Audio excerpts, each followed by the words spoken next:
नमस्कार दोस्तों, आज के हमारे इस वीडियो में हम आपके लिए एक पक्के शिव भक्त कवि विद्यापति की कहानी लेकर आए हैं। दोस्तों, मैथिली भाषा के महाकवि विद्यापति भगवान शिव के बहुत बड़े भक्त थे।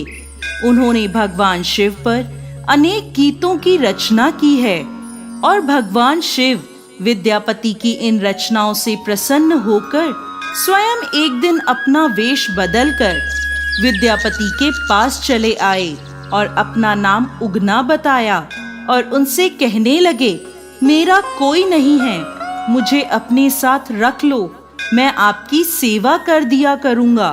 विद्यापति खुद बहुत गरीब थे, वे उगना को कैसे रखते, पर उगना ने जिद पकड़ ली और सिर्फ 2 वक्त की रोटी पर काम करने को तैयार हो गया। तब विद्यापति की पत्नी उन्हें रखने को तैयार हो गईं। एक दिन विद्यापति राजा के दरबार में जा रहे थे। तब तेज गर्मी और धूप से विद्यापति का गला सूखने लगा, मगर आसपास दूर दूर तक कहीं जल नहीं था।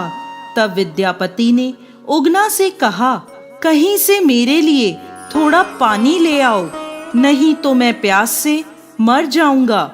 उगना बने भगवान शिव को तो पता ही था कि यहाँ दूर दूर तक कहीं पानी नहीं मिलेगा।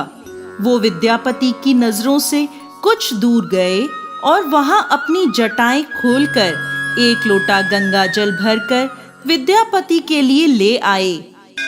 वो शीतल जल पीते ही विद्यापति को गंगा जल का स्वाद आ गया और वो बोले, इस सुनसान स्थान पर तुम ये जल कहां से लाए? तब उगना कहानियां बनाने लगा, परंतु विद्यापति को उगना पर संदेह हो गया कि ये कोई सामान्य व्यक्ति नहीं बल्कि स्वयं भगवान शिव हैं।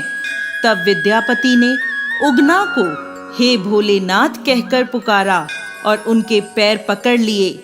तब हार कर उगना को अपने वास्तविक स्वरूप में आना पड़ा। विद्यापति उनके पैरों में बैठे रोने लगे, बोले, हे प्रभु, आपसे सेवा करवाकर मेरा तो जीवन ही नष्ट हो गया। शिव जी बोले, लेकिन मुझे इसमें बहुत सुख मिला, मैं तुम्हारे साथ उगना बनकर ही रहना चाहता हूँ, लेकिन मेरे वास्तविक स्वरूप का किसी को भी पता नहीं चलना चाहिए। विद्यापति को तो बिना मांगे संसार का सबसे अनमोल वरदान मिल चुका था। वो राजी हो गए और उगना और विद्यापति पहले की तरह रहने लगे। एक दिन विद्यापति की पत्नी सुशीला ने उगना को किसी गलती पर चूल्हे से लकड़ी निकालकर मारना शुरू कर दिया। उसी समय विद्यापति वहां आ गए और अचानक उनके मुंह से निकला, अरे मूर्ख, ये तुम क्या कर रही हो? ये तो साक्षात भगवान शिव हैं, इन्हें मार रही हो, नर्क जाओगी। विद्यापति के मुंह से जैसे ही ये बात निकली, भगवान शिव अंतर्ध्यान हो गए। इसके बाद उगना बने भगवान शिव को विद्यापति यहाँ वहां जंगलों में उगना उगना कहते ढूंढने लगे। विद्यापति की ऐसी दशा देखकर महादेव प्रकट होकर बोले, विद्यापति, मेरा भेद अब प्रकट हो गया है, अब मैं तुम्हारे साथ नहीं रह सकता। उगना स्वरूप के प्रतीक के रूप में मैं तुम्हारे पास शिवलिंग के रूप में विराजमान रहूंगा।